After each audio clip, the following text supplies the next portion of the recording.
The shuttle doors opened with a soft hiss. Park took her first step onto the polished black floor of the Galactic Academy. The air smelled different here, clean but strange, like metal and flowers she had never seen before. Every creature in the hallway stopped moving. Every eye, every sensor, every antenna turned toward her. She felt their stares like cold water on her skin. Was not tall, she stood only 160 centimeters. Her black hair was tied back in a simple ponytail. Her uniform was the same gray color that all new students wore. She looked ordinary, she looked small, she looked weak. But she was human, and that made her the most dangerous thing in the building. A floating drone shaped like a silver ball came toward her. It made a cheerful beeping sound and spoke in a high voice. "Welcome to the Galactic Academy of Prime. I am your orientation guide. Please follow me to your dormitory assignment." Nodded and walked behind the drone. She kept her eyes forward. She kept her face calm. She did not react to the whispers that followed her through the halls. "Is that a human?" "A here in our school. They come from a Category 12 planet. Do you know what that means?" "I heard they breathe poison. I heard they can break bones with their hands. I heard they eat other creatures, while those creatures are still alive." Heard all of it. She understood all of it. The translator chip behind her ear turned every alien language into words she could understand, but she said nothing. She just walked. The academy was beautiful in a cold way. The walls were made of dark stone that reflected light like water. The ceilings were high and curved like the inside of a shell. Floating lights drifted through the air like lazy fireflies. Students of dozens of species moved through the corridors. Some walked on 2 legs, some walked on 4. Some floated, some crawled. Some had shapes that could not describe. None of them came close to her. The drone led her past the main dormitory buildings, past the study halls, past the recreation centers. They walked for a long time until they reached a small building at the far edge of the campus. "This is your assigned living space," the drone said. "It has been modified to support human biological requirements. Oxygen levels have been adjusted. Temperature controls have been installed. Water filtration systems are active." Looked at the building. It was small and plain. It stood alone with empty ground on all sides. No other buildings nearby. No other students. "Why is it so far from everything else?" she asked. The drone paused for a moment. "The location was chosen for your comfort and the comfort of other students." Understood. They were afraid of her. They did not want her near their children. "I see," she said. "Thank you." She walked into the building alone. Her room was simple. A bed, a desk, a small bathroom, a window that looked out at nothing but empty fields. The walls were bare gray metal. There were no decorations, no warmth, no welcome. Sat on the bed and looked at her hands. They were small hands, soft hands. The hands of a 20-year-old girl who had never been in a real fight. But those hands came from Earth. Earth, the planet that the galaxy called a death world, a place where the ground shook and split open, where the sky threw lightning and floods and fire, where the temperature could change by 50 degrees in a single day, where the water was full of salt and the air was full of oxygen that could make metal rust and flesh burn. Earth, where every animal was either a predator or prey, where plants grew thorns and poisons to survive, where bacteria and viruses waged invisible wars inside every living body. Earth, where humans had evolved, where they had learned to run for hours without stopping, where they had learned to throw objects with deadly accuracy, where they had learned to heal from wounds that would kill any other species, where they had learned to eat almost anything, survive almost anywhere, and adapt to almost everything. The galaxy did not see a small girl with soft hands. The galaxy saw a monster. Lay back on her bed and stared at the ceiling. She thought about her home, about the ocean and the mountains and the busy streets, about her mother who had cried when she left, about her father who had told her to be strong, about her little brother who had made her promise to come back. She had won a scholarship to study here, a special program for cultural exchange. The Galactic Council wanted to show that humans could be trusted, that they could learn and grow and cooperate with other species. Was supposed to be an ambassador, a bridge between worlds. But it was hard to be a bridge when everyone was afraid to cross. The next morning she went to her first class, xenobiology, the study of alien life forms. She found a seat in the back corner of the room. The other students sat as far from her as possible. Some of them actually moved their chairs when she sat down. The teacher was a tall creature with 6 arms and a face like a gentle insect. He looked at with large compound eyes that showed no expression she could read. "We have a new student today," he said. "From Earth, please make her feel welcome." No one said anything. No one looked at her. Took out her tablet and prepared to take notes. She would learn. She would study. She would prove that humans were more than their reputation. But across the room she noticed a group of students watching her, 4 of them. They sat together near the front. Their leader was a tall creature with a shiny shell that changed colors in the light. His eyes were like black gems, cold and calculating. He was looking at her, the way a scientist looks at an insect under glass. Looked back at him, her face showed nothing. No fear, no challenge, no emotion at all. This seemed to bother him. She did not know his name yet. She did not know what he wanted, but she knew that look. She had seen it before, in the eyes of bullies, in the eyes of people who liked to hurt others, in the eyes of those who thought they were predators.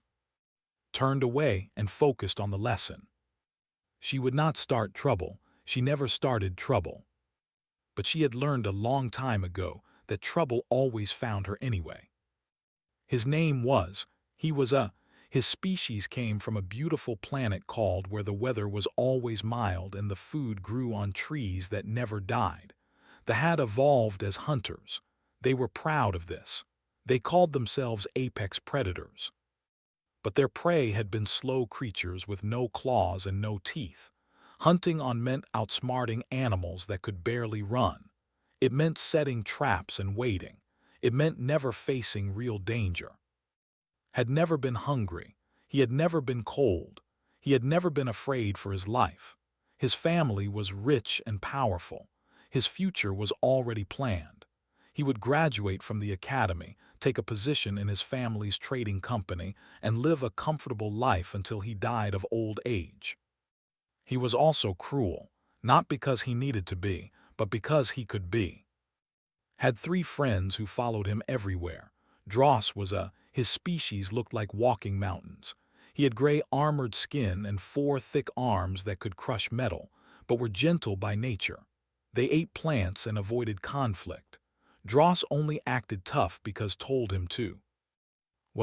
His body was like living water. He could change his shape and squeeze through any space. He was smart in a sneaky way.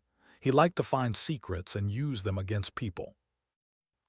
Her body was made of living crystal that sang when she moved. Her species communicated through music and vibrations. She could create sounds that caused pain or confusion. She was beautiful and cold and enjoyed watching others suffer.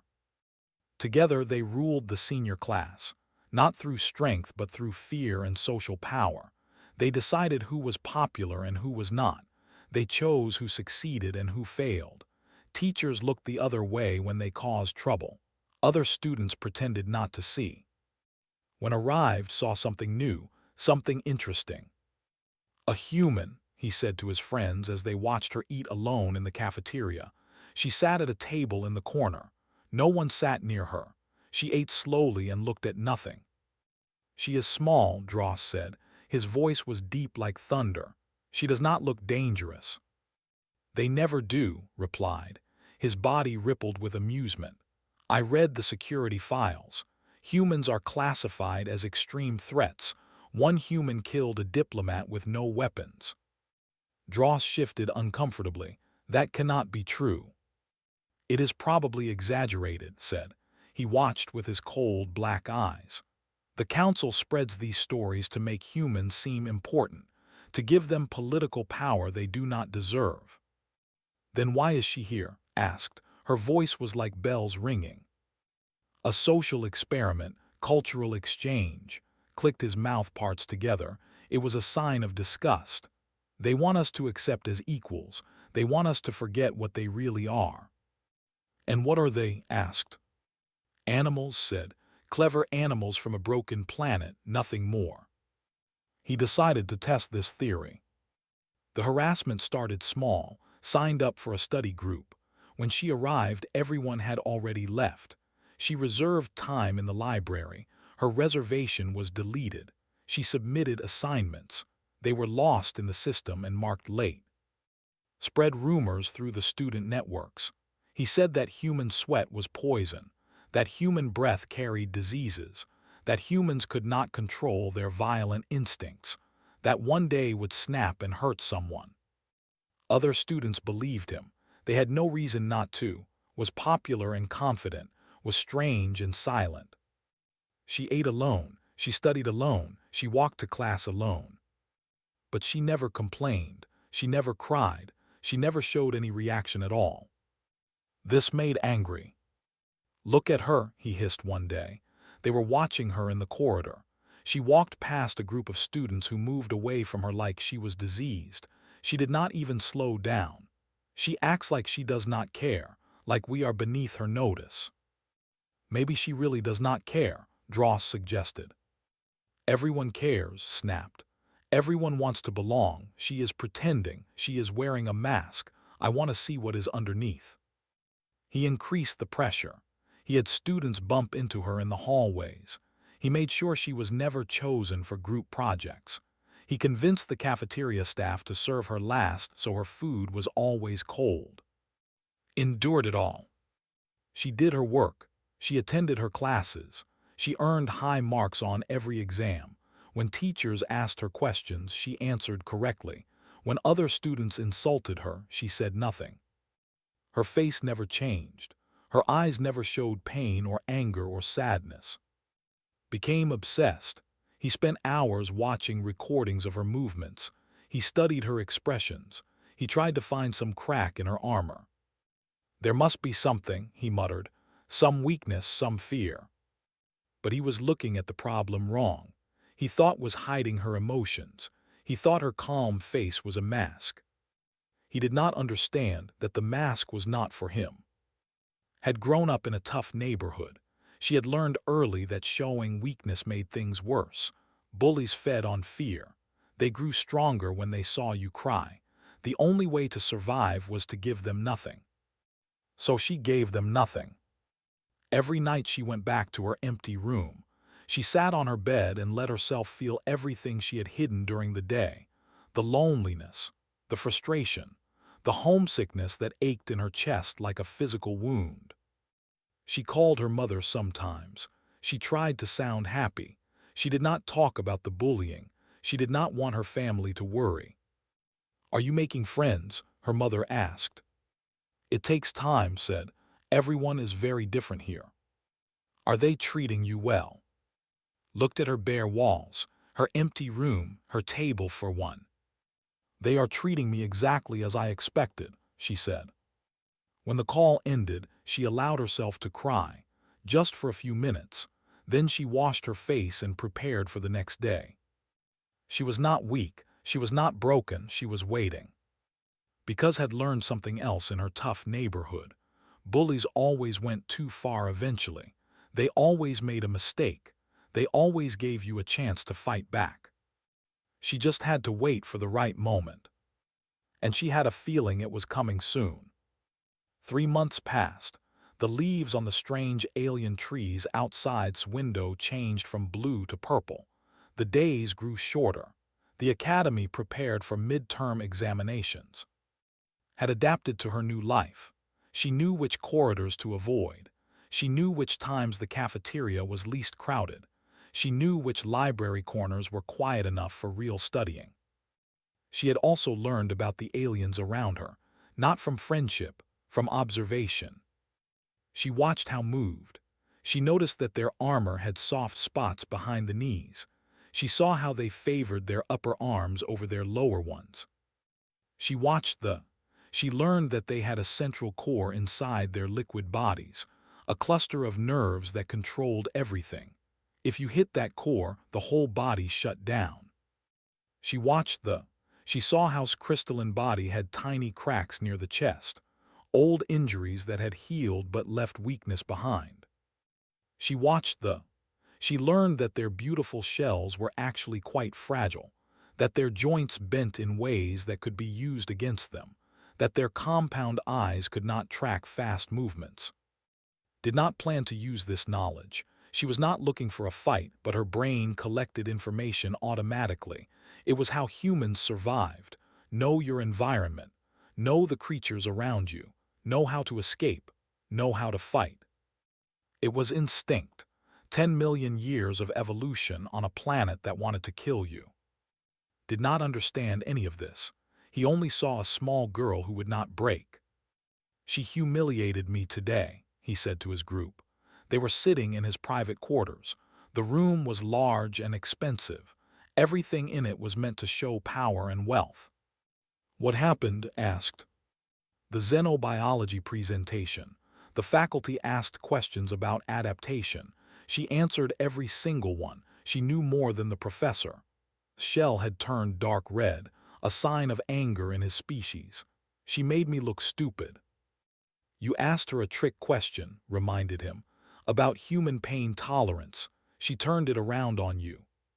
She did not have to be so detailed, snapped. She talked about how humans can keep fighting with broken bones, how they can survive blood loss that would kill us, how they have run for days without stopping just to catch prey. He stood up and walked to his window. The academy spread out below like a kingdom. She is trying to intimidate us, trying to make us afraid of her. Is it working? Dross asked quietly. Turned sharply. No, and I am tired of waiting. She needs to learn her place. What do you want to do? Asked. His body rippled with excitement. Something direct. Something that will show her we are not afraid. Something that will break that stupid mask she wears. The faculty watches her closely, warned. Security drones follow her everywhere. Not everywhere. Had been planning this for weeks. The maintenance corridor behind the gravity hall. No cameras, no drones. She walks through it every night to reach her dormitory. You want to corner her? Dross sounded uncertain. Is that wise? We are not going to hurt her. Not really. Smiled with his mandibles. It was not a friendly expression. We are just going to have a conversation. Remind her that she is alone here, that no one will help her, that she should go back to her death planet where she belongs. And if she fights back? Asked. 4 against 1, even a cannot beat those odds, looked at Dross. You will hold her, make sure she cannot move. I will do the talking. I do not like this, Dross said.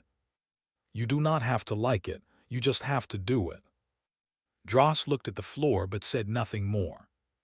They made their plan. Tomorrow night, after the gravity hall closed, they would wait in the corridor and surprise her when she walked through.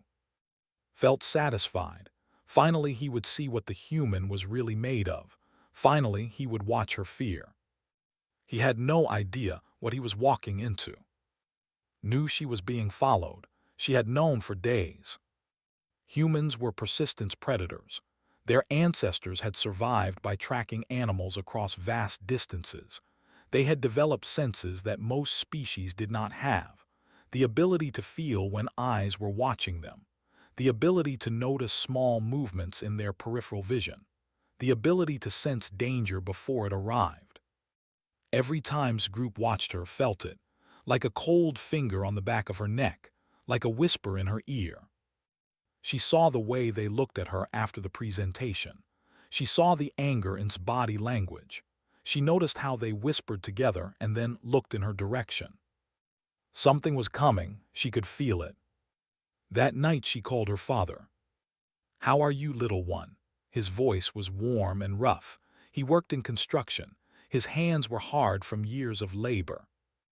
I am okay, she said. "Dad, can I ask you something?"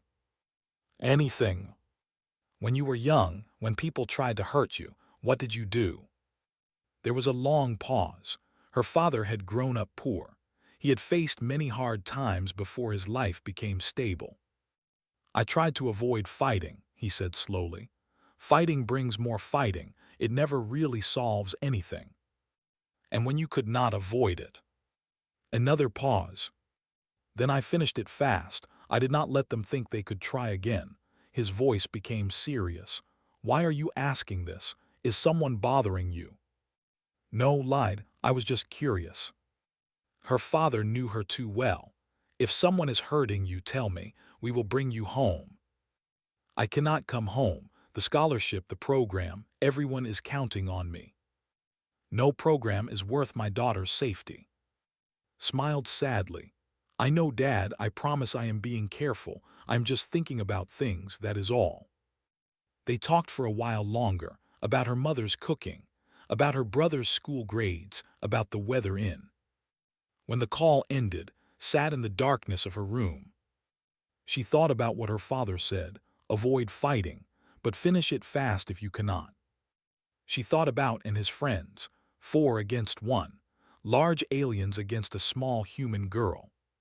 She thought about the maintenance corridor, the one with no cameras, the one where no one would see. Tomorrow night, she could feel it. Stood up and began to stretch. She moved through exercises she had learned as a child: taekwondo, hapkido, simple practical movements her father had taught her for self-defense. She did not want to fight. She had never wanted to fight. But if they forced her hand, she would show them what a really was. The maintenance corridor was dark. Only small emergency lights glowed along the floor like a trail of dying stars. The walls were bare metal. The air was cold and smelled like machine oil. Walked through it like she did every night. Her footsteps were soft. Her breathing was slow and steady. Her bag hung over one shoulder. She knew they were there. She had known before she entered the corridor. Humans could hear sounds that most species could not: the rustle of liquid body moving in a vent, the tiny clicks of joints as he waited in the shadows, the deep breathing of dross trying to stay quiet. They thought they were hidden. They thought they were predators waiting for prey. They were wrong. Stepped out from an alcove ahead of her. His shell was dark purple in the dim light. His eyes reflected the emergency lights like black mirrors. He said, his voice echoed in the empty corridor, "Going somewhere." Stopped walking. Behind her she heard Dross move into position. His huge form blocked the way she had come. To her left, oozed out of a vent grate and formed into a humanoid shape. To her right, stepped out of a shadow, her crystal body making soft, ringing sounds with each movement. 4 of them surrounding her, exactly as she expected. Let her bag slide off her shoulder. It dropped to the floor with a soft thump. "I do not want trouble," she said. Her voice was quiet, calm, almost gentle. "Too late for that," clicked his mandibles. The sound was sharp and ugly. "You have been trouble since you arrived, walking around like you own this place, acting like you are better than us." "I never said I was better than anyone." "You do not have to say it. It is in your eyes, that look you always have, like we are insects, like we are nothing." Said nothing. There was nothing to say, had already decided what he believed. Words would not change his mind. Dross commanded, "Hold her." The moved forward, his 4 arms spread wide. Each arm was thick as a tree trunk. His hands could crush stone. He was not fast, but he was huge. There was nowhere to run. At least that is what they thought. What happened next would be studied by security officers and scientists for years. They would slow down the recordings. They would analyze every frame. They would try to understand how one small human had done what she did. But they would never really understand, because they were not from Earth. Dross reached for. His upper arms came down like falling hammers. Did not step back, she stepped forward, into his reach, toward the danger instead of away from it. This was the first thing that confused them. Every instinct in every alien brain said to run from threat, but humans had evolved differently. Sometimes running was not possible. Sometimes the only way out was through. In less than 1 second was inside Dross's guard, too close for him to grab her, too close for his strength to matter. Her hand moved, not a fist, 2 fingers extended. They struck a point beneath his upper right shoulder, a nerve cluster that connected his arm to his spine. She had noticed this weakness weeks ago, the way he favored that arm, the way he sometimes rubbed that spot after exercise. Anatomy books had confirmed what she suspected. Dross's right arms went limp, dead weight. He made a sound of shock and confusion. Was already moving. Lunged at her from the left. His body stretched and reached for her like a wave of living water, were almost impossible to hurt. They had no bones to break, no organs to damage. They simply flowed around attacks. But every had one weakness, a neural core floating in the center of their mass. The brain and heart combined into one cluster of nerves. Most species could not see it, but had watched for months. She had noticed how he always protected his center, how his movements were designed to keep that one spot safe. She did not try to punch him. She drove her elbow forward like a spear. It passed through his liquid outer body and struck the core inside. Collapsed. His entire body lost shape and splashed across the floor like water spilling from a broken glass. 3 seconds had passed. Tried to sing. Her species could create sounds that caused pain and confusion, vibrations that rattled brains and disrupted senses. But the attack only worked at a distance, was already too close. She had closed the gap before could even open her mouth. Human eyes had noticed the crack in his chest plate weeks ago, a thin line where old damage had healed imperfectly. The crystal was weaker there, fragile. His palm struck that exact spot. Shattered not completely, not fatally, but her chest plate broke into 3 pieces. She fell to the ground, alive but unable to move. Her song became a silent scream. 5 seconds. Dross had recovered enough to swing with his remaining arms. His left fists came at like wrecking balls. She ducked under the first swing. The air moved above her head like a hurricane. She stepped around the second swing. It passed so close she could feel the heat of his skin. Then she drove her knee into the soft spot behind his leg joint. The membrane there had no armor.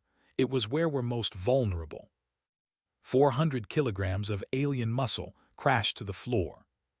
7 seconds had passed. Only remained standing. He had not moved. His body was frozen. His legs would not obey him. His arms hung at his sides like dead things. He was experiencing something his species had never evolved to handle. True fear. The ancient animal terror of facing a real predator. Walked toward him. Her steps were slow and deliberate. Her breathing had not changed. Her expression was still calm. She stopped directly in front of him, close enough to touch. Then she raised one hand, slowly, gently. She extended one finger and pressed it against the center of his chest, right over his primary heart. "I am from Earth," she said softly. Her voice was almost kind. "A planet where everything wants to kill you. The weather tries to kill you. The water tries to kill you. The plants and animals try to kill you. Even other humans try to kill you." She pressed slightly harder. His shell creaked under the pressure. "We do not survive by being the strongest. We do not survive by being the fastest. We survive by learning. We learn how everything works. We learn how everything breaks." Her eyes met his. They were dark and deep and endless. "I have known how to kill each of you since the first week I arrived. I just chose not to." 9 seconds. "I am not your enemy. I never wanted to be. I just wanted to study and learn and go home." Her finger pressed deeper. The shell began to crack. "But you would not let me be. You had to push. You had to prove something. You had to see what it could do." She leaned closer. Her voice dropped to a whisper. "Now you know." 10 seconds. His legs gave out. He collapsed to the floor beside his friends. His body was not injured, but his mind had broken something. A wall that had protected him from ever understanding what fear really meant. Step back. She picked up her bag and put it over her shoulder. I am going to my room now, she said. Please do not follow me again. She walked away without looking back.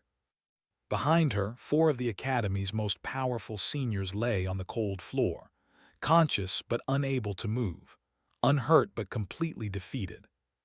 They had wanted to see what was behind her mask. Now they would never forget. By morning, the story had spread across the entire Academy. Students whispered in hallways. Teachers talked behind closed doors.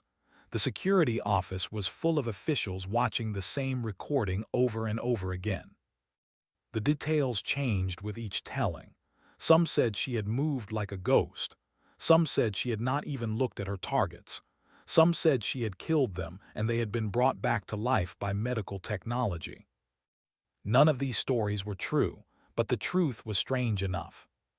4 senior students, 3 of them larger than her, one of them armored like a tank, and she had defeated all of them in 10 seconds, without weapons, without anger, without even breathing hard.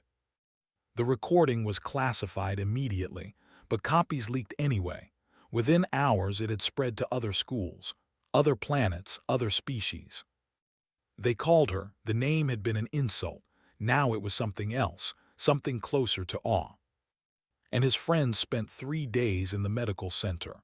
Their bodies healed quickly, had been precise about that.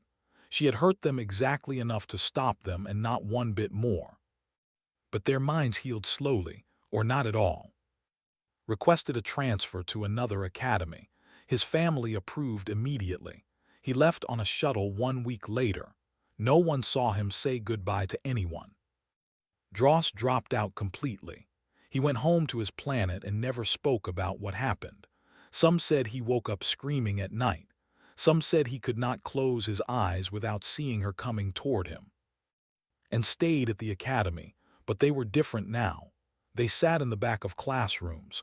They did not speak unless spoken to. They never met anyone's eyes. The academy administration called a meeting to review the incident.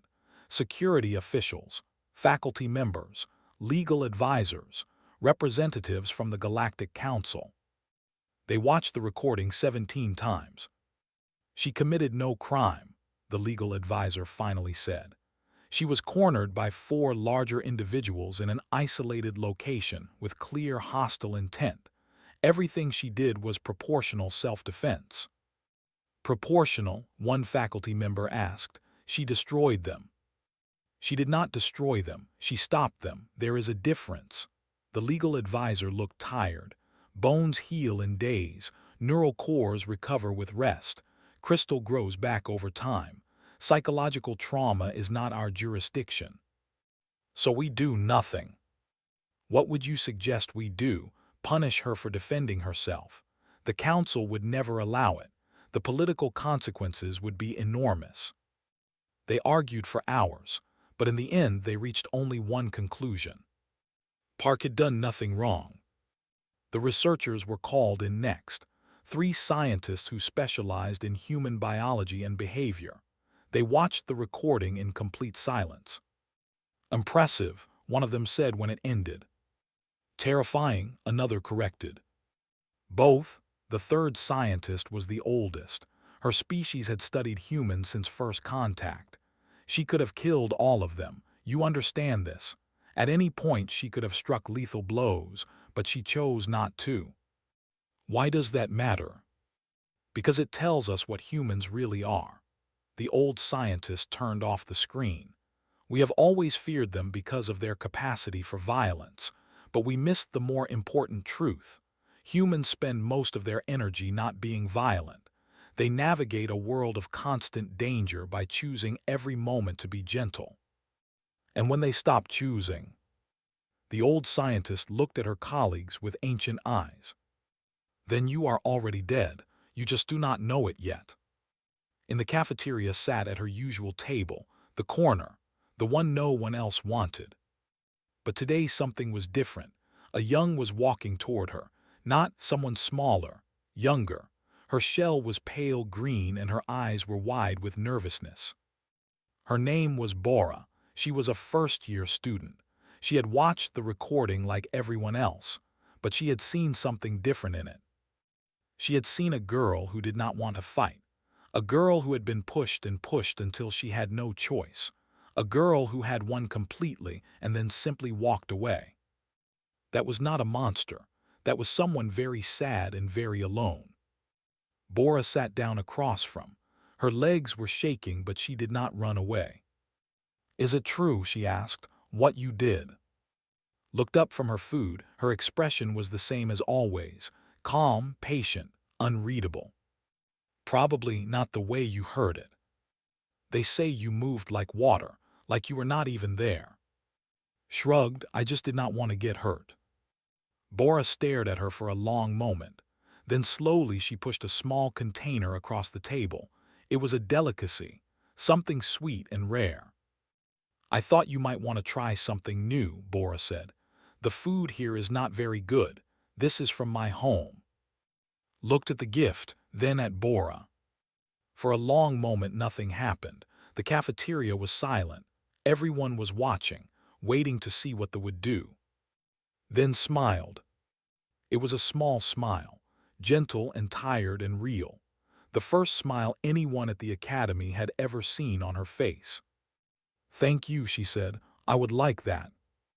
Across the cafeteria other students watched, and slowly one by one a few of them began to stand up, to pick up their trays, to walk toward the corner table. Maybe that was not so frightening after all. Maybe she was just a girl far from home who wanted a friend. Or maybe that made her even more remarkable. That night called her family. Her mother answered first, then her father, then her little brother, all crowding around the screen. "How are you?" her mother asked. "You look different, you look happier." "I made a friend today," said. "Her name is Bora. She gave me food from her home." "That is wonderful." Her mother's eyes were bright with tears. "I knew it would get better. I knew people would see who you really are." "What happened?" her father asked. He could read her face better than anyone. Something changed. Thought about the corridor, the darkness, the four bodies on the floor, the fear in his eyes when he finally understood what he was facing. "Nothing important," she said. "I just had to remind some people that I am not as soft as I look." Her father nodded slowly. He did not ask for details. He did not need to. "Are you okay?" "Yes," smiled again, that small gentle smile. "I am okay now." After the call ended, she sat by her window and looked out at the academy. The lights were beautiful at night, like stars that had fallen to earth. She was still far from home. She was still strange and different and feared, but she was not alone anymore. Tomorrow Bora would sit with her at lunch, and maybe someone else would join them, and maybe the day after that someone else. Change was slow, but it was possible. Closed her eyes, and for the first time in months, she fell asleep without crying. On her desk her tablet glowed with messages. Other students, asking questions, offering friendship, wondering who she really was beneath the mask of the. She would answer them tomorrow. Tonight she would rest. She had earned it. And somewhere across the galaxy, the story of the human girl spread from world to world. The girl who could have killed but chose not to. The girl who smiled when someone was kind. Humanity was more than violence, more than survival, more than fear. Humanity was the choice to be gentle in a universe that never was. That was the real lesson of Earth. And slowly, the galaxy was beginning to learn.